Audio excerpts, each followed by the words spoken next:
G point of order پہ سبقت اللہ صاحب، یہ کائنڈلی ٹائم کی پابندی کیجیے گا پلیز. بسم اللہ الرحمن الرحیم. بہت سارے نام ہیں. شکریہ جناب ڈپٹی اسپیکر صاحب. جناب ڈپٹی اسپیکر صاحب، ایک سیریس اور اہم ایشو ہے ہمارے اوورسیز بھائیوں کا. گلف ریجن میں خصوصاً سعودی عرب، یو اے ای، قطر، مڈل ایسٹ میں جتنے بھی ہمارے بھائی ہیں ان کو مشکلات ہے. اللہ اکبر، اللہ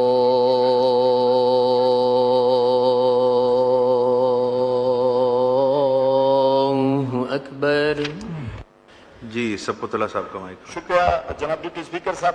جناب ڈپٹی اسپیکر صاحب، ہمارے اوورسیز بھائیوں کو مڈل ایسٹ میں خصوصاً سعودی عرب، یو اے ای، قطر میں انتہائی سنجیدہ مشکلات ہے. موجودہ حکومت جب سے اقتدار میں آئی ہے ان کے اکنامک انڈیکیٹرز نیچے آ رہے ہیں.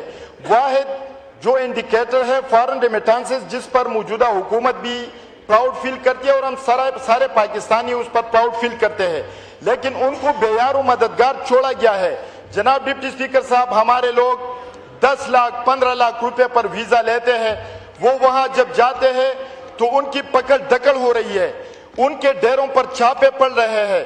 وہ باہر نکلتے ہیں تو ان کو پکڑا جاتا ہے اور ان کو جیلوں میں ڈالا جاتا ہے، اور وہ لیگل ڈاکومنٹس ان کے پاس ہوتے ہیں، ان کے پاس اقامہ ہوتا ہے، لیکن پھر بھی وہاں ہزاروں کی تعداد میں وہاں ہمارے اوورسیز بھائیوں کو ان کی گرفتاریاں ہوئی ہیں.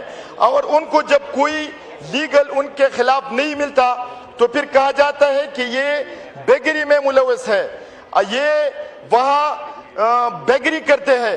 لہٰذا میری درخواست ہے جناب ڈپٹی اسپیکر صاحب، اس ایشو کو سیریس لیا جائے. واحد ہمارے دور میں عمران احمد خان نیازی وہ واحد بندہ تھا جو اوورسیز کے لیے بات کرتا تھا، جو اوورسیز کا درد دل میں رکھتا تھا.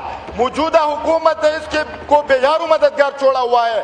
لہٰذا میری درخواست ہے جناب، ابھی تو ہماری حکومت کہہ رہی ہے کہ ہمارے بہت اچھے تعلقات ہیں سعودی عرب سے، انٹرنیشنلی پاکستان کا امیج بڑا ہے، تو ان کا ایشو ہے ان کو سیریس لیا جائے اور اس کو حل کیا جائے. شکریہ.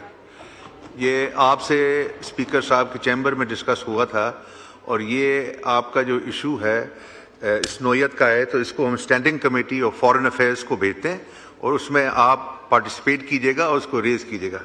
شکریہ.